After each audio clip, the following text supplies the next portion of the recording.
मैं एम नफीस रशीद, आप देख रहे हैं भारत न्यूज 247।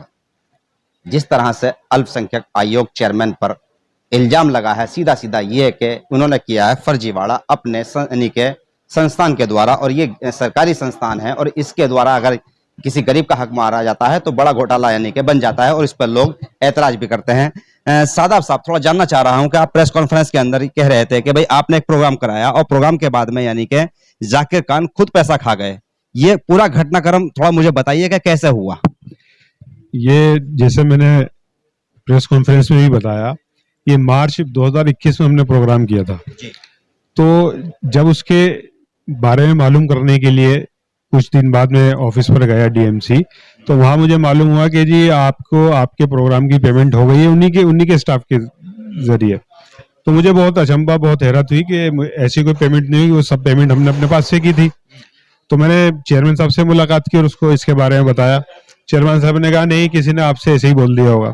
तो मुझे उन पर शक हुआ, तो फिर मैंने आरटीआई लगाई और ये आरटीआई के जरिए मुझे जवाब मिला कि इसका पैसा चेयरमैन साहब के अकाउंट में, पर्सनल अकाउंट में गया है और सारे बिल वो सब चेयरमैन साहब ने वेरीफाई किए हैं।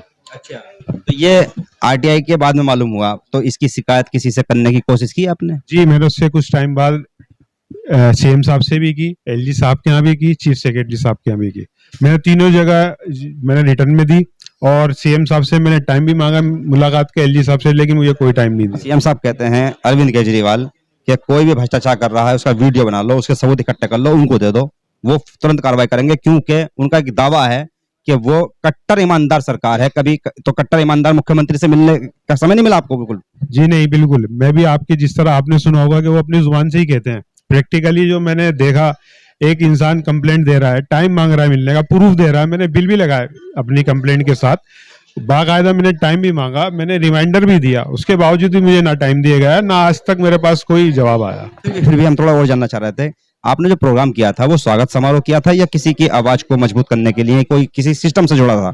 जी नहीं, वो पहले वही प्रोग्राम जो अवेयरनेस प्रोग्राम होते थे, डीएमसी के जो अवेयरनेस प्रोग्राम, उसकी पब्लिसिटी करनी होती थी, उससे पहले वो प्रोग्राम्स जो हैं रिटर्न में परमिशन दी जाती थी चेयरमैन के द्वारा।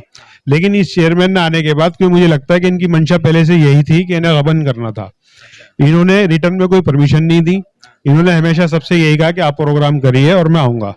उसके बाद ये प्रोग्राम में आते हैं और मुझे ये लगता है कि जितने लोगों को इन्होंने प्रोग्राम दिए हैं, जो हमारे साथ किया इन्होंने, वही उनके साथ भी किया होगा 101%। तो कोई सामने नहीं आप लोगों के सिवा? जी, हैरत की बात है, मैंने पहले भी अपील भी की लोगों से, अगर लोगों की समझ में नहीं आती है इतना बड़ा करप्शन है। और मैं सबसे बड़ी बात तो कहूंगा कि इस पद पर माइनॉरिटीज को बहुत जरूरत थी जागने की, ऐसे करप्ट इंसान की कंप्लेंट करने की, सामने खुलकर आने की, अपनी बात रखने की, ताकि आइंदा जो कोई चेयरमैन आए वो इस बात का ध्यान रखे कि अगर मैं कुछ गलत करूंगा तो मेरी भी कंप्लेंट होगी। और कम से कम मैं मुख्यमंत्री साहब से तो ये रिक्वेस्ट ही करूंगा, ये अपील करूंगा कि आइंदा भी अगर कोई आप चेयरमैन लाते हैं तो कम से कम स्कॉलर हो, कम से कम पढ़ा लिखा हो। ये तो मुझे लगता है कि ये इतने पढ़े लिखे भी नहीं है। फिर भी कहा जाता है कि कोई आदमी अगर पजामा सिलवा रहा था तो तुम समझिएगा रास्ता कौन सा निकाल के रखता है, वो नाड़ा जरूर होता है उसके अंदर। उन्होंने रास्ता निकाला होगा अपना, तुम इल्जाम लगा रहे हो और हो सकता है वो तुम पे मानहानि को ठोक दें। जी बिल्कुल, हो सकता है कि वो माननीय करें और हम चाहते हैं कि वो करें, कम से कम सामने तो आए। एक बार जब वो सामने आएंगे तो हम भी बिना प्रूफ के बात नहीं कर रहा है। प्रूफ है आपके पास? जी बिल्कुल, मेरे पास प्रूफ है, डीएमसी की आरटीआई का रिप्लाई है मेरे पास, उन्हीं के डिपार्टमेंट के, उन्हीं के लोगों के, इंद्र मोहन के जो वहाँ के अकाउंटेंट थे, उनको जेब में डाल दिए हो 15,000 16,000 रुपए? जी नहीं, बिल्कुल ऐसा नहीं हुआ। और मेरी मंशा खास तौर से वहां पर अपना पैसा वापसी मांगने की नहीं है। मेरी मंशा ये है कि ऐसे करप्ट आदमी का करप्शन रुकना चाहिए और आगे ऐसा कोई इंसान दोबारा नहीं आना चाहिए इस पोस्ट पर। चलिए, शुक्रिया बात करने के लिए। ये थे सादाब जो कि ये भी पीड़ित हैं जाकिर खान से और ये शिकायत कर रहे हैं कि भाई इस तरह के अगर चेयरमैन आएंगे तो किस तरह से समाज का उत्थान होगा और आगे बढ़ेगा। बहरहाल जिस तरह से गरीब और मुफलिसों का ये संस्थान कहलाया जाता है और कहा जाता है कि अगर कोई भी अल्पसंख्यक आयोग के अंदर आएगा तो वो कहीं ना कहीं थोड़ी बहुत राहत पाएगा, उसके लिए कहीं से भी एक तरह से अपील कराकर उसको राहत देने की कोशिश की जाती है और छोटी मोटी राहत देकर ऑफिस यानी कि खुद चेयरमैन के द्वारा उसको मदद पहुंचाई जाती है, पर यहां ऐसा होता नजर नहीं आया। बहरहाल अगस्त में चेयरमैन का समय समाप्त हो जाएगा अब उससे पहले अरविंद केजरीवाल या शासन क्या कार्रवाई करता है और इन लोगों की बात कहां तक सुनी जाती है, ये देखना होगा। मैं एम नफीस रशीद, आप देख रहे थे भारत न्यूज 247।